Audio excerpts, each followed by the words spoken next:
ബൈബിളിലെ ദൈവത്തിൻ്റെ മഹാരഥന്മാർ. ദൈവതിരുനാമം മഹത്വപ്പെടട്ടെ. ബൈബിളിലെ പുരുഷ കഥാപാത്രങ്ങളുടെ ജീവിതം ധ്യാനിക്കുകയും മനസ്സിലാക്കുകയും ചെയ്യുന്ന ബൈബിളിലെ ദൈവത്തിൻ്റെ മഹാരഥന്മാർ എന്ന ഈ പ്രോഗ്രാമിലേക്ക് ഏവർക്കും സ്നേഹപൂർവ്വം സ്വാഗതം. ഇന്ന് ഇസ്രായേലിൻ്റെ മൂന്നാമത്തെ പ്രധാന പുരോഹിതനായിരുന്ന ഫിനെഹാസിനെ കുറിച്ചാണ് നമ്മൾ ധ്യാനിക്കുകയും മനസ്സിലാക്കുകയും ചെയ്യുന്നത്. പരിശുദ്ധ വചനത്തിൽ ഒരുപാട് കാര്യങ്ങൾ ഫിനെഹാസ് പുരോഹിതനെക്കുറിച്ച് മനസ്സിലാക്കുവാനായിട്ട് നമുക്ക് സാധിക്കും.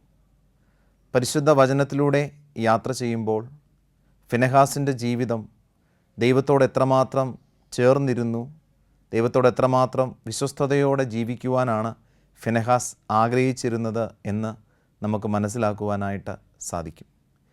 ഈജിപ്തിൻ്റെ അടിമത്വത്തിൽ നിന്ന് ദൈവം ഇസ്രായേൽ ജനത്തെ മോശയുടെയും അഹറോൻ്റെയും കരങ്ങളിലൂടെ വിടുവിച്ച് അവിടുന്ന് വാഗ്ദാനം ചെയ്ത കാനാൻ ദേശത്തേക്ക് അവരെ കൊണ്ടുവരുന്നു. യാത്രയിലുടനീളം ഇസ്രായേൽ ജനതയ്ക്ക് പറ്റുന്ന തെറ്റ് എന്ന് പറയുന്നത് അന്യ ദേവന്മാരെ അവരാരാധിക്കുകയും മറ്റ് സ്ഥലത്തെ നിവാസികളുടെ ജീവിത ശൈലിയും ജീവിത രീതിയും അവരെ സ്വാധീനിക്കുകയും ചെയ്യുന്നുണ്ട്.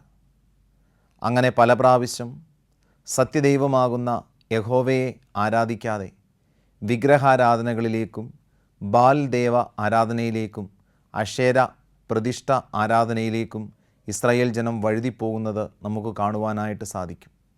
ഓരോ പ്രാവശ്യവും ഇസ്രായേൽ ജനം ദൈവത്തിൽ നിന്നകന്ന് തിന്മയിലേക്ക് വീണു പോകുമ്പോൾ ദൈവം അവരെ തിരികെ സ്വന്തമാക്കുവാനായിട്ട് ആഗ്രഹിക്കുന്നു. അങ്ങനെ പല അടയാളങ്ങളിലൂടെയും പല തിരുത്തലുകളിലൂടെയും ഇസ്രായേൽ ജനത്തെ സ്വന്തമാക്കുന്നതിന് വേണ്ടി, ഇസ്രായേൽ ജനത്തെ തിരികെ നേടുന്നതിനു വേണ്ടി ദൈവം ഓരോ വ്യക്തികളെ ഒരുക്കുന്നതായിട്ട് നമുക്ക് കാണുന്നതിന് സാധിക്കും. മിദിയാൻകാരുടെയും മോവാബ്യരുടെയും അടിമത്വത്തിലേക്ക് ഇസ്രായേൽ ജനം വീണു പോകുമ്പോൾ അവരെ സഹായിക്കുവാനും അവരെ തിരിച്ചു കൊണ്ടുവരുവാനുമായിട്ട് ദൈവം നിയോഗിക്കുന്ന പ്രധാനപ്പെട്ട വ്യക്തിയാണ് ഫിനെഹാസ്. ഇസ്രായേൽ ജനം 7 വർഷത്തിലധികം മിദിയാൻകാരുടെയും മോവാബ്യരുടെയും അടിമത്വത്തിലേക്ക് വീണു പോവുകയാണ്. അവർ മിദിയാൻകാരുടെയും മോവാബ്യരുടെയും അടിമത്വത്തിലേക്ക് വീണു പോകുവാൻ കാരണം സത്യദൈവമാകുന്ന യഹോവയെ അവർ ധിക്കരിച്ചു. യഹോവ അവർക്ക് നൽകിയ പ്രമാണങ്ങളും കൽപ്പനകളും അവർ ലംഘിച്ചു. ദേശത്തിൻ്റെ വിജാതീയരുടെ ആചാരങ്ങളിലേക്കും അനുഷ്ഠാനങ്ങളിലേക്കും അവർ വീണുപോയി എന്നുള്ളതാണ്. ഓരോ പ്രാവശ്യവും ദൈവം സംരക്ഷിക്കുകയും രക്ഷിക്കുകയും ചെയ്യുമ്പോൾ ദൈവത്തിന് നന്ദി പറഞ്ഞ് അല്പനേരം അവരുടെ തിന്മകളിൽ നിന്ന് അവർ പിന്തിരിയുന്നു. എന്നാൽ വീണ്ടും സമാധാനം സ്ഥാപിച്ചു കഴിയുമ്പോൾ, അവരുടെ ജീവിതം സ്വതന്ത്രമായി കഴിയുമ്പോൾ തിന്മയിലേക്ക് തന്നെ ഇസ്രായേൽ ജനം വീണു പോകുന്നതായിട്ട് നമുക്ക് കാണുന്നതിന് സാധിക്കും. അങ്ങനെ ഇസ്രായേൽ ജനത്തെ മൊവാബ്യരുടെ കയ്യിൽ നിന്നും മിദിയാൻകാരുടെ കയ്യിൽ നിന്നും, അവർ മൊവാബ്യരിലൂടെയും മിദിയാൻകാരിലൂടെയും വന്ന തിന്മകളിൽ നിന്നും രക്ഷിക്കുവാനായിട്ട് ദൈവം നിയോഗിച്ച വ്യക്തിയായിരുന്നു ഫിനെഹാസ്. ഫിനെഹാസ് എന്ന വാക്കിൻ്റെ അർത്ഥം സംരക്ഷണത്തിൻ്റെ മുഖം, വിശ്വാസത്തിൻ്റെ മുഖം, ധീരമായ വശം എന്നിങ്ങനെയാണ്. ഇസ്രായേലിലെ പ്രധാന പുരോഹിതനായിരുന്ന അഹറോൻ്റെ ചെറുമകനും രണ്ടാമത്തെ പ്രധാന പുരോഹിതനായിരുന്ന എലിയാസറിൻ്റെ മകനുമാണ് ഫിനെഹാസ്. ഫിനെഹാസ് ദൈവിക പ്രമാണങ്ങളോടും ദൈവിക കൽപ്പനകളോടും ചേർന്ന് നിൽക്കുവാൻ ആഗ്രഹിക്കുകയും ധാർമ്മിക ജീവിതം നയിക്കുകയും ചെയ്തിരുന്ന ഒരു വ്യക്തിയായിരുന്നു. മിദിയാൻകാരുടെയും മൊവാബ്യരുടെയും സംസർഗം ഇസ്രായേലിലേക്ക് വലിയ തിന്മ കൊണ്ടുവരുന്നതായിട്ട് നമ്മൾ കാണുന്നു. ഇസ്രായേൽ ജനങ്ങൾ, പ്രത്യേകിച്ച് യുവാക്കൾ, മിദിയാൻകാരുടെയും മൊവാബ്യരുടെയും സ്ത്രീകളുമായിട്ട് ബന്ധം സ്ഥാപിക്കുന്നു. അങ്ങനെ സ്ത്രീകളുമായിട്ട് ഇവർ സ്ഥാപിക്കുന്ന ബന്ധം അധാർമികതയിലേക്കും വിഗ്രഹാരാധനയിലേക്കും വഴിമാറുന്നതായിട്ട് നമുക്ക് കാണുവാനായിട്ട് സാധിക്കും. ഇസ്രായേൽ ജനത്തെ പരാജയപ്പെടുത്തണമെങ്കിൽ ദൈവത്തിൽ നിന്ന് അവരകലണം എന്ന് ബാലിൻ്റെ പ്രവാചകന്മാർ ആ ദേശത്തെ ഓർമ്മിപ്പിച്ചു. ചരിത്രത്തിലുടനീളം നമുക്ക് കാണുവാനായിട്ട് സാധിക്കും, ഇസ്രായേൽ ജനം ദൈവത്തോട് വിശ്വസ്തയോടെ ചേർന്ന് നിന്നപ്പോൾ, ദൈവീക ആരാധനയിൽ ബോധ്യത്തോടെ നിന്നപ്പോൾ മറ്റ് ശക്തികൾക്ക് അവരെ പരാജയപ്പെടുത്തുന്നതിന് സാധിച്ചില്ല. എന്നാൽ എപ്പോൾ ദൈവീക കൽപ്പനകളിൽ നിന്നും പ്രമാണങ്ങളിൽ നിന്നും ഇസ്രായേൽ ജനം വീണുപോയോ അപ്പോഴൊക്കെ മറ്റ് രാജ്യങ്ങൾ അവരെ കീഴടക്കുന്നുണ്ട്.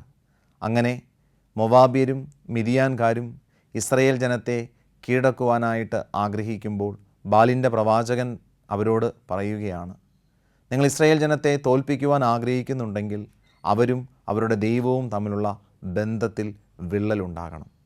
അങ്ങനെ വിള്ളലുണ്ടാക്കുവാനുള്ള ഏക വഴി എന്ന് പറയുന്നത് അധാർമികതയിലേക്കും വ്യഭിചാരത്തിലേക്കും അവരെ കൊണ്ടുവരിക എന്നുള്ളതാണ്.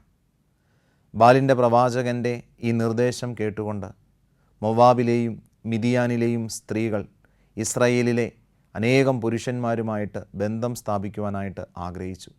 അങ്ങനെ ഇസ്രായേൽ പുരുഷന്മാർ മൊവാബിലെയും മിദിയാനിലെയും സ്ത്രീകളുമായിട്ട് ബന്ധം സ്ഥാപിക്കുകയും അധാർമികതയിലേക്കും വ്യഭിചാരത്തിലേക്കും കടന്നു ചെല്ലുകയും അവരുടെ ഭക്ഷണപാനീയങ്ങളിൽ പങ്കുപറ്റുകയും അവരുടെ ആരാധന രീതികൾ സ്വീകരിക്കുകയും ചെയ്തു. യഹോവയായ ദൈവത്തിന് ഇത് വലിയ വേദനയുണ്ടാക്കി.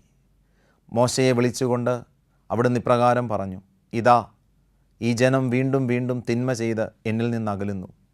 ഈജിപ്തിൻ്റെ അടിമത്വത്തിൽ നിന്ന് എത്രമാത്രം സംരക്ഷണം നൽകിയാണ് ഞാനിവരെ തിരികെ കൊണ്ടുവന്ന് ഞാനിവരെ ഈ കാനാൻ ദേശത്തേക്ക് എത്തിച്ചത്. എന്നിട്ടും എന്നോട് സ്നേഹം കാണിക്കാതെ ഇവർ വീണ്ടും വീണ്ടും അകന്ന് തിന്മയിലേക്ക് വീണു പോകുന്നു. ജനത്തിൻ്റെ തിന്മ പെരുകുന്നതിനാൽ എനിക്ക് ഇത് സഹിക്കുവാനായിട്ട് സാധിക്കുകയില്ല.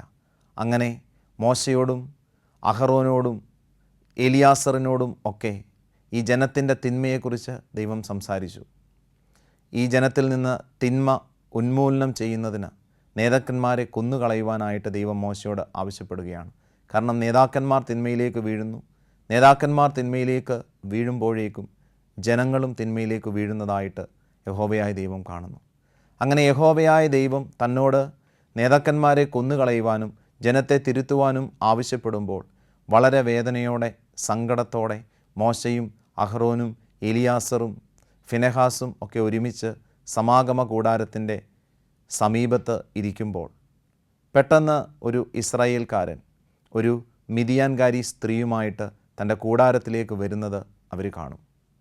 യഹോവയായ ദൈവം ഏത് തിന്മയെ വെറുത്തുവോ, യഹോവയായ ദൈവം ഇസ്രായേലിൽ നിന്ന് ഏത് തിന്മയെ ഉന്മൂലനം ചെയ്യണമെന്ന് ആവശ്യപ്പെട്ടുവോ അതേ തിന്മ ഇതാ പരസ്യമായിട്ട് ഒരു ഇസ്രായേൽക്കാരൻ ചെയ്യാനായിട്ട് പോകുന്നു.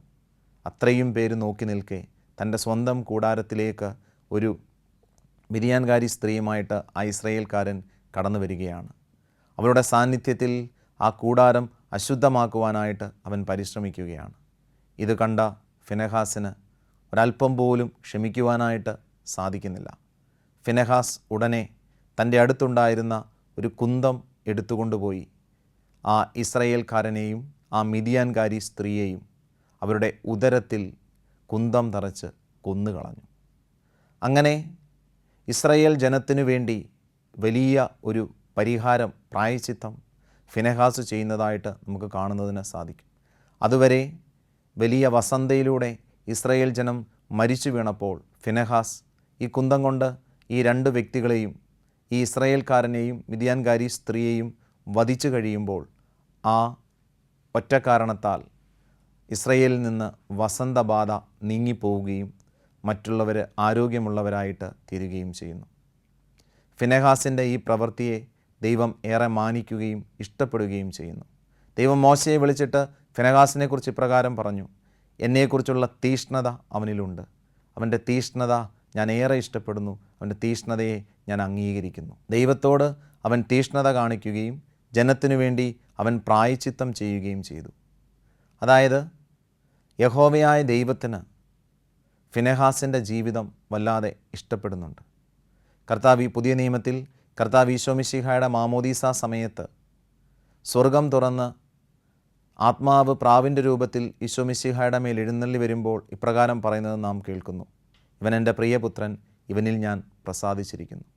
കർത്താവ് ഈശോ മിശിഹായുടെ മേൽ പ്രസാദിച്ചിരിക്കുന്നുവെന്ന് സ്വർഗം അരുളി ചെയ്യുന്നത് പോലെ ഇതാ ഇവിടെ ഫിനെഹാസിനെക്കുറിച്ച് മോശയോട് ദൈവം പറയുകയാണ്, ഇവൻ്റെ തീഷ്ണത അത് എനിക്ക് ഇഷ്ടപ്പെട്ടു. അങ്ങനെ ഫിനെഹാസിൻ്റെ തീഷ്ണത കണ്ടിട്ട്, ജനത്തിനു വേണ്ടി പ്രായശ്ചിത്തം ചെയ്യുവാനുള്ള അവൻ്റെ മനസ്സ് കണ്ടിട്ട് ദൈവം അവനുമായിട്ട് ഒരു സമാധാന ഉടമ്പടി സ്ഥാപിക്കുകയാണ്. ഇസ്രായേലിൻ്റെ പുരോഹിതനായിട്ട് അവൻ നിയമിക്കപ്പെടുന്നതോടൊപ്പം അവൻ്റെ തലമുറകൾക്ക് പൗരോഹിത്യം അവകാശമായി നൽകുന്നു. യഹോവയായ ദൈവം ഫിനെഹാസിനോട് പറഞ്ഞു, നിന്നെയും നിൻ്റെ തലമുറകളെയും ഇസ്രായേലിൻ്റെ നിത്യപുരോഹിതരായിട്ട് ഞാൻ അഭിഷേകം ചെയ്യുന്നു. അങ്ങനെ ഇസ്രായേലിൻ്റെ പുരോഹിതനായിട്ട് അഭിഷേകം ചെയ്യപ്പെടുന്ന ഫിനെഹാസ് ധൂപാർപ്പണവും ബലികളും നടത്തിക്കൊണ്ട് ഇസ്രായേൽ ജനത്തെ ആത്മീയ ജീവിതത്തിൽ ശക്തിപ്പെടുത്തുന്നതിന് സഹായിച്ചു. പിന്നീട് ഫിനെഹാസിനെ നമ്മൾ കണ്ടുമുട്ടുന്നത് മിദ്യാൻകാരുമായിട്ട് യുദ്ധം ചെയ്യുന്ന യുദ്ധമുഖത്താണ്.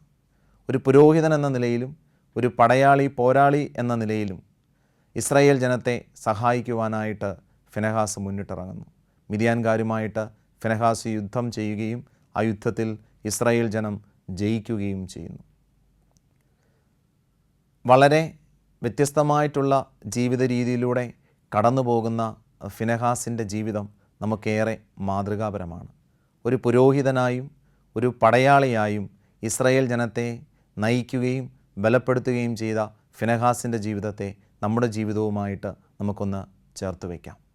ഫിനെഹാസിൻ്റെ ജീവിതം ധ്യാനിക്കുമ്പോൾ നമുക്ക് മനസ്സിലാക്കുവാനായിട്ട് സാധിക്കുന്ന ഒന്നാമത്തെ കാര്യം, ഫിനെഹാസിന് ദൈവത്തോടുള്ള സ്നേഹം അചഞ്ചലമായിരുന്നു. അവൻ മനുഷ്യനേക്കാൾ ഏറെ ദൈവത്തെ സ്നേഹിച്ചു. തൻ്റെ കൂട്ടായ്മയിൽ, തൻ്റെ സഹോദരങ്ങളുടെ ഇടയിൽ വലിയ ഒരു തെറ്റ് ഉണ്ടാകുമ്പോൾ ആ തെറ്റ് തിരുത്തുവാനായിട്ട് അവൻ ആഗ്രഹിക്കുന്നത് അവൻ ദൈവത്തെ സ്നേഹിച്ചത് കൊണ്ടായിരുന്നു. കാരണം ദൈവിക കൽപ്പനകൾ നിലനിൽക്കുമ്പോൾ ആ ദൈവിക കൽപ്പനകളെയും ദൈവിക പ്രമാണങ്ങളെയും ലംഘിച്ചുകൊണ്ട് ഇസ്രായേൽ പാപത്തിൽ നിന്ന് പാപത്തിലേക്ക് വീണു പോകുമ്പോൾ തൻ്റെ സഹോദരങ്ങളോടൊപ്പം നിൽക്കാതെ ദൈവത്തോടൊപ്പം നിൽക്കാനായിട്ടാണ് അവൻ ആഗ്രഹിക്കുന്നത്. നമ്മുടെയൊക്കെ ജീവിതത്തിൽ ഒരുപക്ഷെ വലിയൊരു പ്രതിസന്ധിയുടെ ഘട്ടമായിരിക്കാം ഇത്. ഒരു വശത്ത് നമ്മളേറെ സ്നേഹിക്കുകയും മാനിക്കുകയും ചെയ്യുന്ന ചില വ്യക്തികൾ, എന്നാൽ അവർ തന്നെയാണ് തിന്മ പ്രവർത്തിക്കുന്നത്. ഒരു വശത്ത് ദൈവത്തെയും ഒരു വശത്ത് നമ്മുടെ പ്രിയപ്പെട്ടവരെയും നിർത്തിയാൽ നമ്മൾ ആരെയായിരിക്കും തിരഞ്ഞെടുക്കുക? തെറ്റിൽ നിന്ന് തെറ്റിലേക്ക് പോകുന്ന നമ്മുടെ പ്രിയപ്പെട്ടവരെ നമ്മൾ തിരഞ്ഞെടുക്കുമോ? എന്നാൽ ആ തെറ്റിനെ തിരുത്തുവാനായിട്ട് ദൈവത്തെ നമ്മൾ തിരഞ്ഞെടുക്കുമോ? ഇതൊരു വലിയ ചോദ്യചിഹ്നമാണ്. ഫിനെഹാസിൻ്റെ ജീവിതത്തിലേക്ക് നമുക്ക് നോക്കുമ്പോൾ നമുക്ക് കാണുവാനായിട്ട് സാധിക്കും, അവൻ തിരഞ്ഞെടുക്കുന്നത് ദൈവത്തെയാണ്. അവൻ തിരഞ്ഞെടുക്കുന്നത് ദൈവിക കൽപ്പനകളെയാണ്. അവൻ തിരഞ്ഞെടുക്കുന്നത് ദൈവിക പ്രമാണങ്ങളെയാണ്. കാരണം എല്ലാ രക്തബന്ധങ്ങൾക്കും അപ്പുറത്ത് ദൈവത്തോടുള്ള ആത്മബന്ധം അവനെ ബലപ്പെടുത്തുന്നു എന്നുള്ളത് യാഥാർത്ഥ്യമാണ്. അതുകൊണ്ടാണ് ദൈവം തന്നെ അവനെക്കുറിച്ച് പറയുന്നത്, അവൻ ദൈവത്തോട് തീക്ഷ്ണത കാണിച്ചു. അവൻ തീക്ഷ്ണത ദൈവത്തോടാണ് കാണിക്കുന്നത്. പ്രിയപ്പെട്ടവരെ, നമ്മുടെ ജീവിതത്തിൽ ചില തീരുമാനങ്ങൾ എടുക്കുന്ന ചില പ്രതിസന്ധി ഘട്ടങ്ങൾ ഉണ്ടാകും. അപ്പോഴൊക്കെ നമ്മൾ ദൈവത്തെ മുൻനിർത്തി മാത്രമേ തീരുമാനമെടുക്കാവൂ. നമ്മുടെ പ്രിയപ്പെട്ടവരുണ്ട്, നമ്മുടെ മാതാപിതാക്കളുണ്ട്, നമ്മുടെ ബന്ധുമിത്രാദികളുണ്ട്, നമ്മുടെ ചുറ്റും നിൽക്കുന്നവരുണ്ട്. അവരെയൊക്കെ വേദനിപ്പിക്കേണ്ട സാഹചര്യങ്ങൾ വന്നേക്കാം. അവരോടൊക്കെ നന്മയ്ക്കു വേണ്ടി അവരോടൊക്കെ എതിർത്ത് നിൽക്കേണ്ടി വന്നേക്കാം. പക്ഷേ ആ സമയത്തൊക്കെ നമ്മുടെ മനസ്സിന് ചാഞ്ചാട്ടമുണ്ടാകരുത്. ദൈവിക പ്രമാണങ്ങൾക്കും ദൈവിക കൽപ്പനകൾക്കും ദൈവികമായിട്ടുള്ള കാര്യങ്ങൾക്കും എതിരെ നിൽക്കുവാനായിട്ടുള്ള മനസ്സ് നമുക്കൊരിക്കലും ഉണ്ടാകരുത്. ആര് നമ്മെ എതിർത്താലും ദൈവത്തോട് ചേർന്ന് നിൽക്കുവാനുള്ള ഒരു മനസ്സ് നാം സ്വന്തമാക്കണമെന്ന് ഫിനെഹാസിൻ്റെ ജീവിതം നമ്മെ പഠിപ്പിക്കുന്നു. രണ്ടാമതായിട്ട് ഫിനെഹാസിൻ്റെ ജീവിതം ധ്യാനിക്കുമ്പോൾ നമുക്ക് മനസ്സിലാക്കുവാനായിട്ട് സാധിക്കുന്നത്, ഫിനെഹാസിൻ്റെ ദൈവത്തോടുള്ള അചഞ്ചലമായ വിശ്വസ്തതയും സ്നേഹവും തലമുറകൾക്ക് ഒരു അനുഗ്രഹമായിട്ട് മാറുകയാണ്. ഇസ്രായേലിലെ വസന്ത ഒഴിവാക്കുവാനായി തൻ്റെ കൂടാരത്തിലേക്ക് മിദ്യാൻകാരി സ്ത്രീയെ കൊണ്ടുവരുന്ന ആ ഇസ്രായേൽക്കാരനെയും മിദ്യാൻകാരനെയും ഫിനെഹാസ് കൊല്ലുന്നത് നമ്മൾ കാണുന്നുണ്ട്. ആ കൊലപാതകത്തിലൂടെ, ആ തെറ്റ് അവൻ തിരുത്തുന്നതിലൂടെ ദൈവത്തിന് അവനെ ഇഷ്ടപ്പെടുകയും അവൻ്റെ തലമുറകൾക്ക് പൗരോഹിത്യം അവകാശമായി നൽകുകയും ചെയ്യുന്നത് നമ്മൾ കണ്ടു.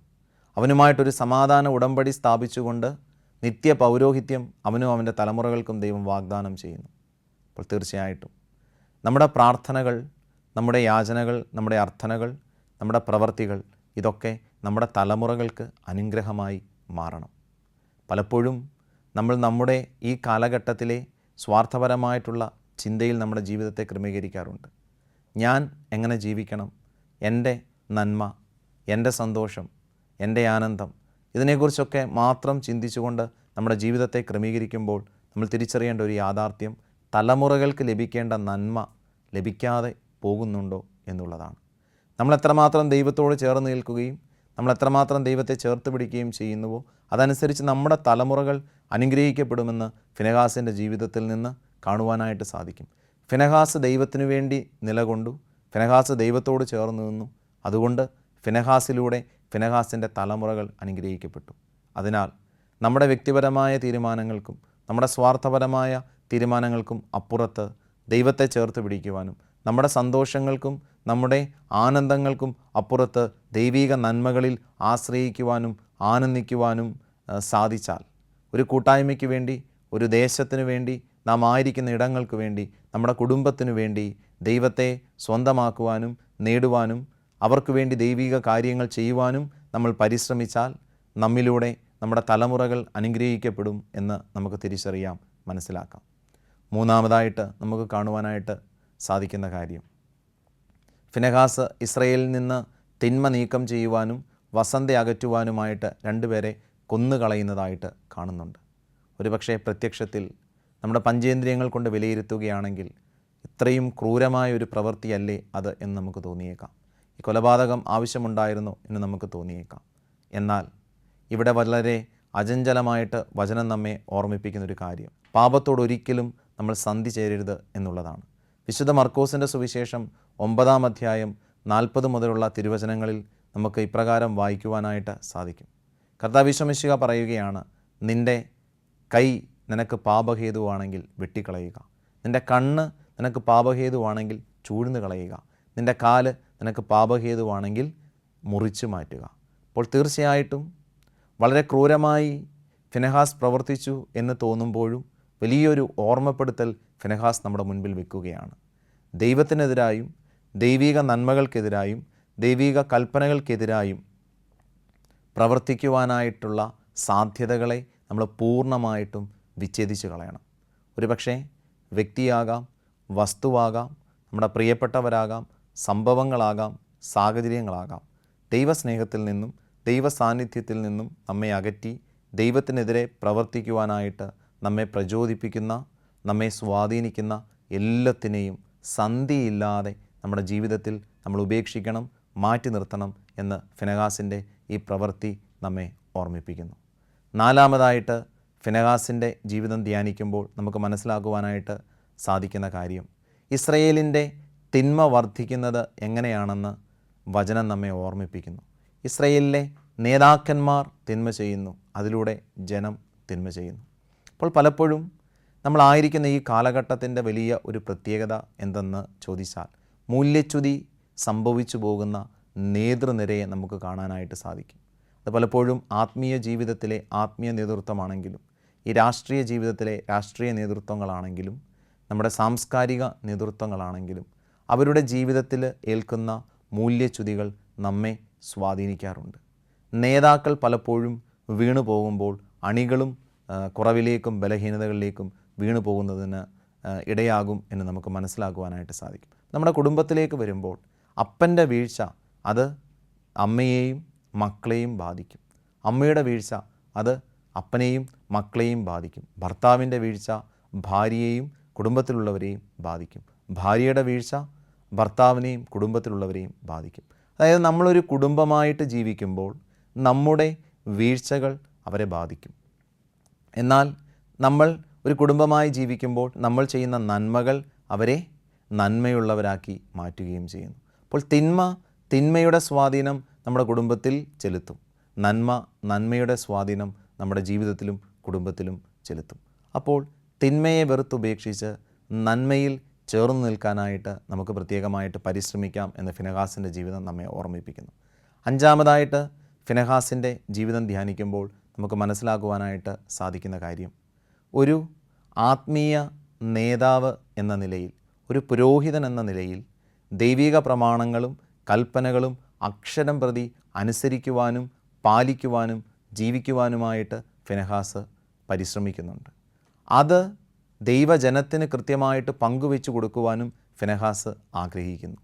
അധാർമികതയുടെ ഒരു കാലഘട്ടത്തിൽ ഇസ്രായേൽ ജനം ജീവിക്കുമ്പോൾ ധാർമ്മികത എന്താണെന്ന് അവർക്ക് അവൻ പറഞ്ഞു മനസ്സിലാക്കി കൊടുക്കുന്നു. ദൈവത്തോടുള്ള അവിശ്വസ്തത ഇസ്രായേൽ ജനം കാണിക്കുമ്പോൾ ആ അവിശ്വസ്തതയ്ക്ക് പകരം ദൈവത്തോട് വിശ്വസ്തത പുലർത്തണമെന്ന് അവൻ അവരെ നിരന്തരം ഓർമ്മിപ്പിച്ചുകൊണ്ടിരുന്നു. ഒരർത്ഥത്തിൽ അധാർമികതയുടെയും അവിശ്വസ്തതയുടെയും നടുവിൽ നിൽക്കുന്ന ഇസ്രായേൽ ജനത്തെ തിരികെ കൊണ്ടുവരുവാനും അവരുടെ ആത്മീയ ജീവിതത്തെ രൂപപ്പെടുത്തിയെടുക്കുവാനും കർശനമായിട്ട് പരിശ്രമിക്കുന്ന ഫിനെഹാസിനെ നമുക്ക് കാണുവാനായിട്ട് സാധിക്കും. ദേവാലയത്തിൽ ധൂപാർപ്പണത്തിലൂടെയും പ്രാർത്ഥനയിലൂടെയും ബലിയർപ്പണത്തിലൂടെയും ഇസ്രായേൽ ജനത്തെ സഹായിക്കുകയും നയിക്കുകയും ചെയ്യുന്ന ഫിനെഹാസ് യുദ്ധമുഖത്തും അവരെ സഹായിക്കുവാൻ എത്തുന്നത് നമുക്ക് കാണുവാനായിട്ട് സാധിക്കും.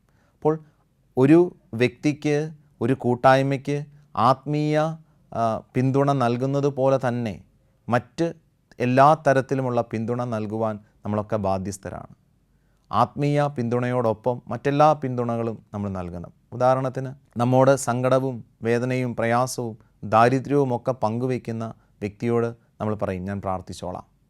ഇങ്ങനെ ഞാൻ പ്രാർത്ഥിച്ചോളാം എന്ന ഒരു ആത്മീയ പിന്തുണ നമ്മൾ നൽകുമ്പോൾ തന്നെ നമ്മുടെ കയ്യിൽ 10 രൂപയുണ്ടെങ്കിൽ 20 രൂപയുണ്ടെങ്കിൽ പട്ടിണി കിടക്കുന്ന ഒരു മനുഷ്യന് അല്പം ഭക്ഷണം വാങ്ങിച്ചു കൊടുക്കുവാനായിട്ടും നമ്മൾ തയ്യാറാകണം.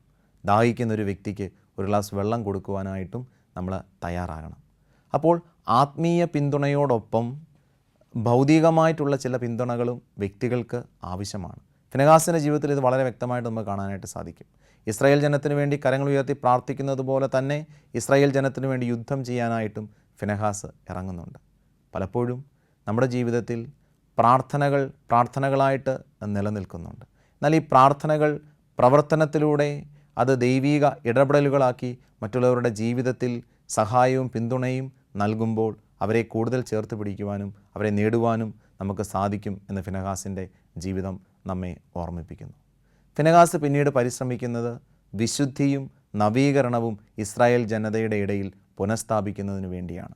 തൻ്റെ വാക്കുകൊണ്ടും പ്രവൃത്തി കൊണ്ടും വിശുദ്ധിയും നവീകരണവും ഇസ്രായേൽ ജനതയുടെ ഇടയിൽ പുനഃസ്ഥാപിക്കുവാനായിട്ട് ഏറെ പരിശ്രമിക്കുകയും അതിന് കാർക്കശ്യത്തോടെ അധ്വാനിക്കുകയും ചെയ്യുന്ന ഒരു പുരോഹിതനായിട്ട് ഫിനെഹാസ് നിലകൊള്ളുന്നു. സ്നേഹമുള്ളവരെ, ഫിനെഹാസിൻ്റെ ജീവിതം നമ്മൾ ധ്യാനിക്കുകയും പ്രാർത്ഥിക്കുകയും ചെയ്യുമ്പോൾ ഫിനെഹാസ് എന്ന പുരോഹിതൻ ഇസ്രായേൽ ജനത്തിന് എത്രമാത്രം പ്രധാനപ്പെട്ടവനായിരുന്നുവെന്ന് നമുക്ക് മനസ്സിലാക്കുവാനായിട്ട് സാധിക്കും. ഇസ്രായേൽ ജനത്തിൻ്റെ ആത്മീയ ജീവിതത്തിൻ്റെ രൂപീകരണത്തിന്, ഇസ്രായേൽ ജനത്തിൻ്റെ സാംസ്കാരിക ജീവിതത്തിൻ്റെ രൂപീകരണത്തിന് വളരെ ബുദ്ധിമുട്ടുകയും പരിശ്രമിക്കുകയും ചെയ്യുന്ന ഫിനെഹാസിനെ പരിശുദ്ധ വചനത്തിൽ നമ്മൾ കാണുന്നുണ്ട്. അപ്പോൾ വാക്കുകൾ കൊണ്ട് ദൈവത്തെ ആരാധിക്കുകയും ദൈവത്തെ അനുസരിക്കുകയും ചെയ്യുന്ന വ്യക്തി എന്നതിനപ്പുറത്ത് ജീവിതം കൊണ്ട് ദൈവത്തെ ആരാധിക്കുകയും ജീവിതം കൊണ്ട് ദൈവത്തെ അനുസരിക്കുകയും ചെയ്യുന്ന ഒരു വ്യക്തിയായിട്ട് ഫിനെഹാസിനെ നമ്മൾ കാണുന്നു. ആ ജീവിത ശൈലിയിൽ നിന്ന് രൂപം കൊണ്ട അദ്ദേഹത്തിൻ്റെ പൗരോഹിത്യ ശുശ്രൂഷ സ്വീകരിച്ച എല്ലാവർക്കും ഏറെ അനുഗ്രഹവും നന്മയും ഉള്ളതായി മാറുന്നുവെന്ന് വചനം നമ്മെ പഠിപ്പിക്കുന്നു. അങ്ങനെയെങ്കിൽ ആത്മീയ ജീവിതത്തിൻ്റെ ബലപ്പെടലിലൂടെ ചുറ്റുമുള്ളവരെ തിരുത്തുവാനും ചുറ്റുമുള്ളവരെ ദൈവസ്നേഹത്തിലേക്ക് നയിക്കുവാനും ചുറ്റുമുള്ളവർക്ക് നന്മ ചെയ്യുവാനും ദൈവം നമ്മെ അനുഗ്രഹിക്കട്ടെ എന്ന് പ്രാർത്ഥിക്കുന്നു. ദൈവത്തിൻ്റെ കൃപ ഏവർക്കും സമൃദ്ധമായി ലഭിക്കട്ടെ.